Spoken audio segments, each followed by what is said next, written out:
Salve, salve família, aqui é o Matheus do seu canal de cortes. E no meu primeiro mês monetizado, eu já fiz mais de 3.000 dólares, só seguindo o que esse cara fala no curso dele. Então, se você quer aprender a ganhar dinheiro sem nem precisar aparecer, confere o primeiro link na descrição. Não há dúvida disso.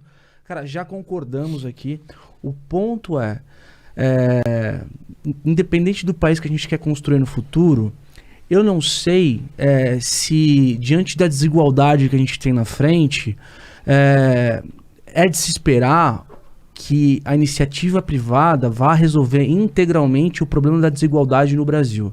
Eu acho que a eficiência pode ser de parcerias entre a iniciativa privada e o Estado, na medida em que haja um interesse público no Estado em fazer investimento, por exemplo, em uma favela, em capacitação de pessoas, em, por exemplo, fazer um curso de empreendedorismo para mulheres ou para molecada que amanhã vão ser profissionais, com apoio de empresas. Eu nunca vi, tá, Alex, uma grande empresa entrar, se você tiver algum exemplo, uma grande empresa entrar numa quebrada e fazer de forma integral um projeto que realmente traga impacto para aquelas pessoas, entendeu? Por isso que meu ponto é mais realista, assim, saber qual que seria a saída. Mas tem alguns, mas depois eu vou deixar ele responder, que depois eu quero também comentar alguns que eu já vi. Mas... Tá, eu tenho um exemplo muito claro de um amigo meu que é ídolo meu, que é um ídolo que eu tenho, que é o Edu Lira. Nossa, Por meio de uma ONG totalmente sustentável, onde essa ONG é parceira de grandes empresas da iniciativa privada, o Edu ele consegue mudar realidades de comunidades. Por incrível que pareça, tá? As favelas, elas não são grandes, tá? Nós temos algumas favelas muito grandes. Quando a gente fala de Heliópolis, quando a gente fala de Paraisópolis, em algumas outras. Mas, em geral, a favela não é grande, tá? As comunidades, elas são pequenas, tá? E todas as comunidades, elas têm um microambiente próprio de sobrevivência, cara. Se você pegar o Paraisópolis em si, o Paraisópolis é uma cidade sustentável. Tem 120 mil pessoas, né? São 120 mil pessoas, grandes empresas dentro do Paraisópolis, tá? Comércio pra caramba. A loja, Porra. eu vi, acho que é um número, não lembro quando foi isso, acho que 2016, se eu não estou enganado, que tinha uma loja do Casas Bahia que mais vendia no Brasil, era dentro da Paraisópolis. Do Paraisópolis. É verdade. E aí, assim, é um case total de sucesso. Quando eu falo da iniciativa privada, eu vou tentar colocar de uma forma que não seja muito porrada, tá? Não, Só aqui pra... você pode Não, dizer cara, a lenha pode aqui dar nesse porrada. vídeo. Então eu vou falar da forma porrada. Vocês acham, tá? Que um cara, uma mãe de família, que sustenta 4 filhos com salário mínimo, paga aluguel, água, luz, tem que dar de comer pros filhos, organizar esses filhos na escola, controlar esses filhos para eles não serem do crime, entende mais de administração do que um cara que acabou de se formar na faculdade ou não? É esse ponto que eu tô querendo mostrar. Você tem uma realidade próspera de pessoas que colocaram a própria pele em risco, pessoas que sabem resolver problemas reais da vida.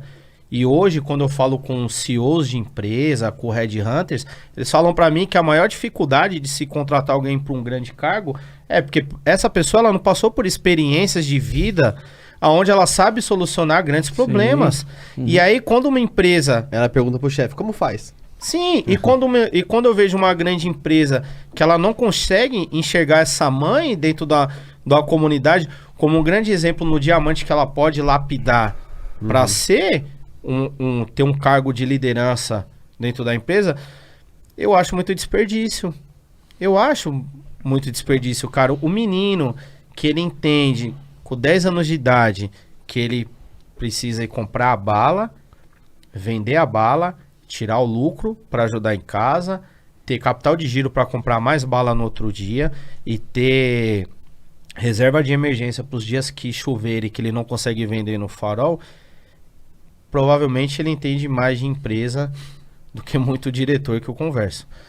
Então eu vejo que as empresas elas não têm esse olhar para dentro de comunidade. É simplesmente um olhar preconceituoso, um olhar de barreira. Quando eu converso com amigos meus da Faria Lima, com investidores, infelizmente eles enxergam a Faria Lima. Os pés deles estão na Faria Lima.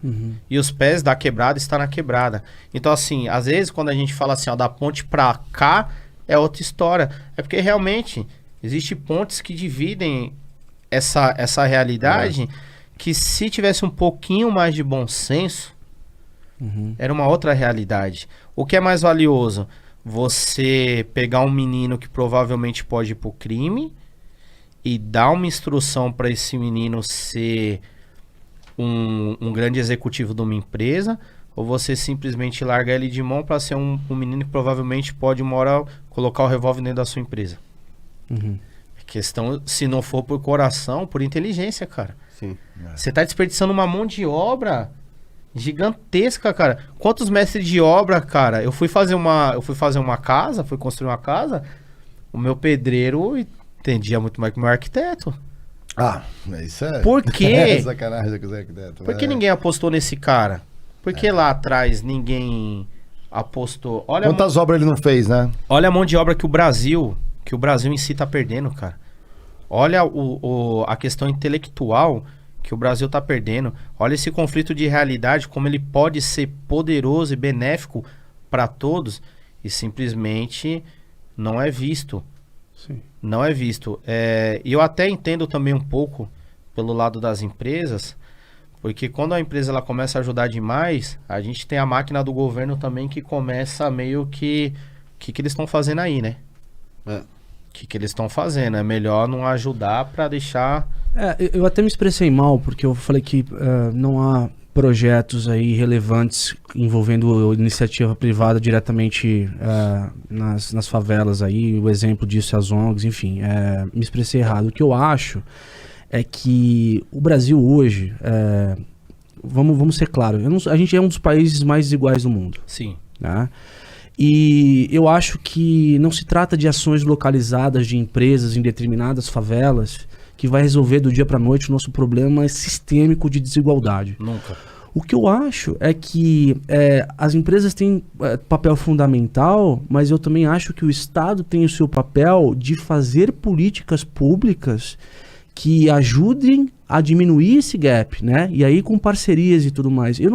Na minha cabeça eu não vejo uma outra saída. O problema que aí eu pego no teu ponto. A gente hoje não tem um Estado comprometido em olhar para um Brasil onde exista um pacto social para chegar nessa molecada, por exemplo, em Paraisópolis. Tem 120 mil pessoas. Eu estava olhando esses dias, Balneário Camboriú, né? Tem 120 mil pessoas. Você chegar e fazer um curso de capacitação em empreendedorismo. Então, eventualmente, talvez não saia o Alex daqui a 10 anos, através de uma política pública clara. Sai o Alex, o Rodrigo, o André, o Fernando, entendeu? Então, é uma questão mais de probabilidade de diminuir essa desigualdade no futuro. Esse é o meu ponto, sabe, cara?